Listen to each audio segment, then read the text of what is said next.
Why, hello there. Today we are going to talk about my past, present, and future of books. What I finished, what I'm in the middle of, and what we're going to get into. Recently, I finished the book The Blue Maiden by Anna Noyes, or possibly Noyes. And this is a kind of strange book about these two sisters that are on this island and they live with their father, who is a parishioner, pastor type guy. And the history of the island, there was this whole thing that happened with the burning of these witches, and so that kind of infiltrates into the story. And these two girls are pretty like effed up as they grow up, just the way people treat them and how they go about their lives and all of that stuff. And it sounded really interesting to me. It's written in a way that's like not really fully tethered to reality. So it's kind of got like this dreamy, hazy feeling to it. Although sometimes it moves too quickly and just you're supposed to assume that something happened that maybe could have been explained a little better. So you kind of like float through this book in a haze. And there is a story there, but it's kind of ghostly around the edges. I don't know how to fully quite explain it. It gives this vibe similar to if you've ever read Forgotten Sisters by Cynthia Palaio. It kind of has that same vibe to it. So you follow these two sisters from like when they're very young up until they're older, when one of them gets married, one has a baby, and there were all these weird stories when they were younger. It's kind of witchy, but not really fully witchy. I don't know. I thought it was okay. It had really nice imagery and it was a bit poetic, so I liked that about it, but I would have liked something that was a bit more tethered. The characters were at times not very likable. Has a beautiful cover. The idea of the story was there, but it just didn't work for me.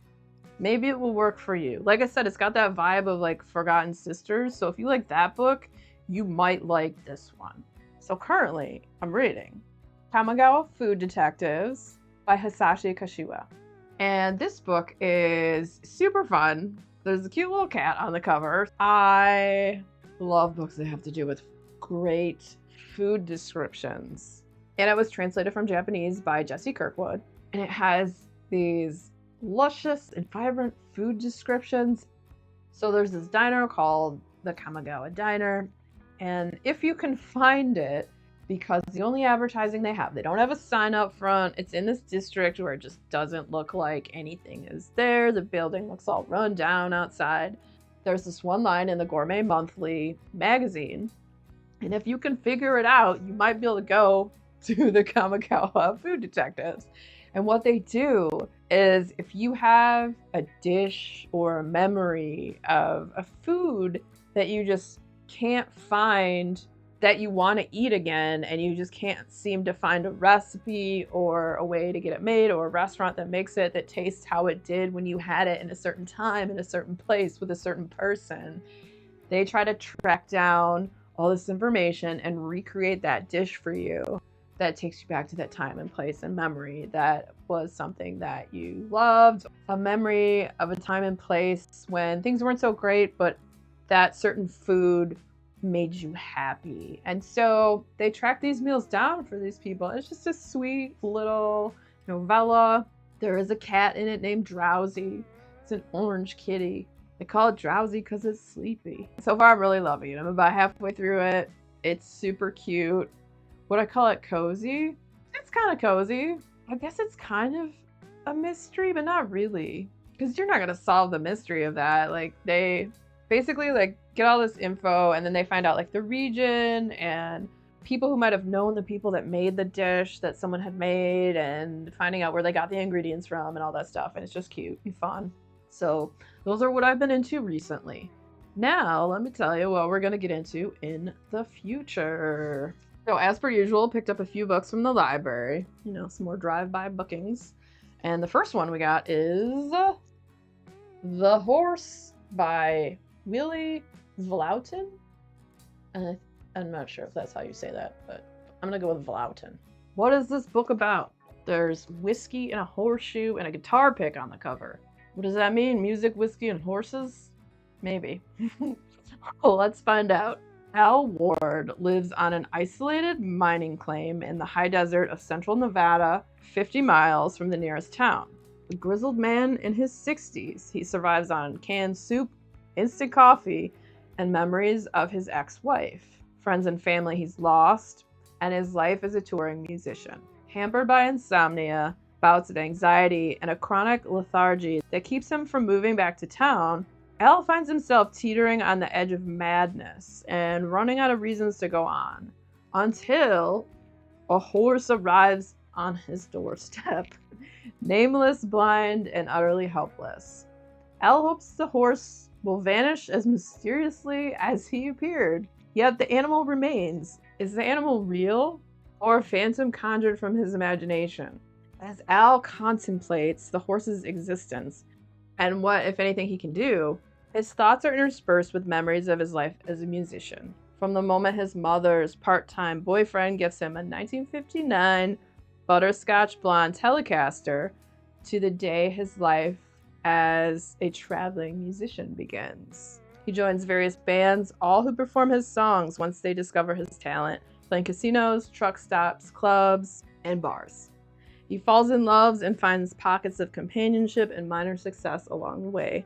Never close to stardom or financial success, he continues as a journeyman for decades until alcoholism and a heartbreaking tragedy lead him to isolation of the barren Nevada desert. A moving meditation on addiction, regret, loneliness, and second chances. The Horse is a beautiful, haunting tale from an author working at the height of his powers. I think that sounds absolutely fantastic. So, The Horse by Willie Vlautin. And it's a short little novella, so I'll probably read that in one day. Most of these books I picked up from the library this time around are pretty short. They're shorties.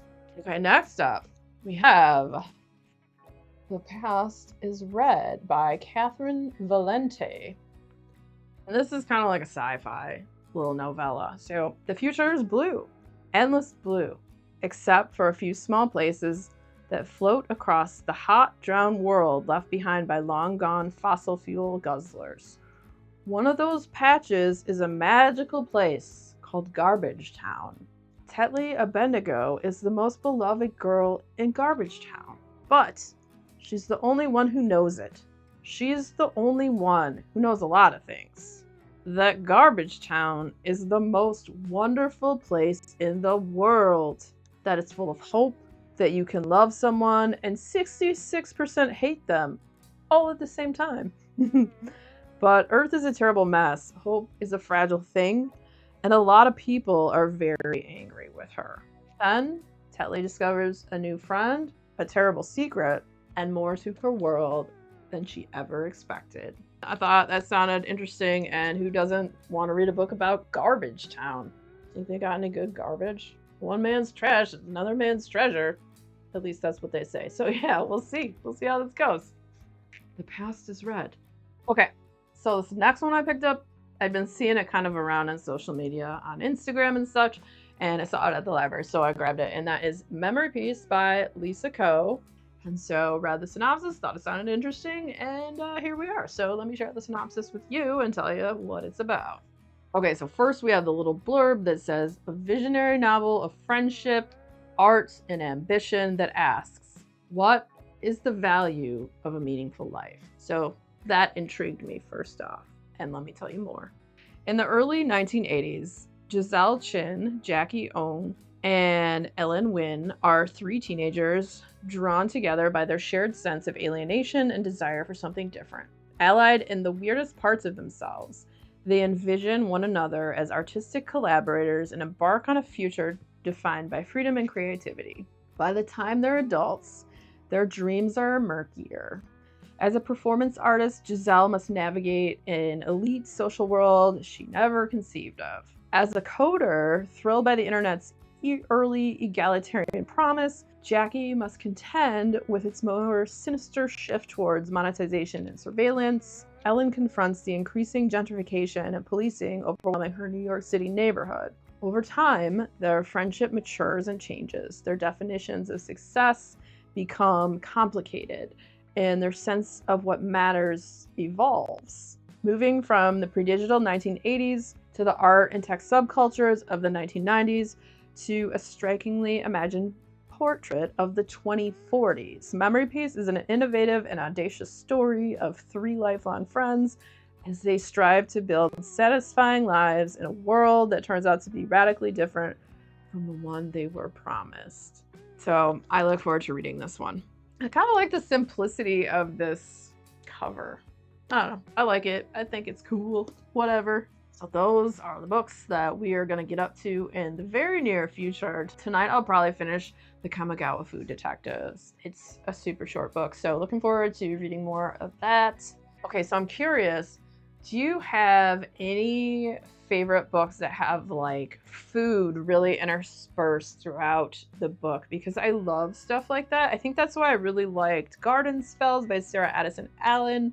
Also, obviously, Legends and Lattes by Travis Baldree that had that going on. And now this one. Are there other books that you guys like that have like heavily food descriptions woven throughout them? Because I love that. I know there's a lot of like cozy mysteries that I think do that. That I have a few that I want to check out at some point in time. So yeah, let me know down in the comments if you have any suggestions for books that feature food descriptions heavily in them. I'm not looking for nonfiction. I'm looking for fiction for that. It could be, you know, fantasy, mystery, thriller, whatever. And if you like videos where I talk about multiple books I have read or what I'm going to get into, the next video coming up will be about that. So stick around, check it out. And if you enjoyed hanging out today, hit that subscribe button, come back, see me again, and we'll talk about more bookish things and weird stuff.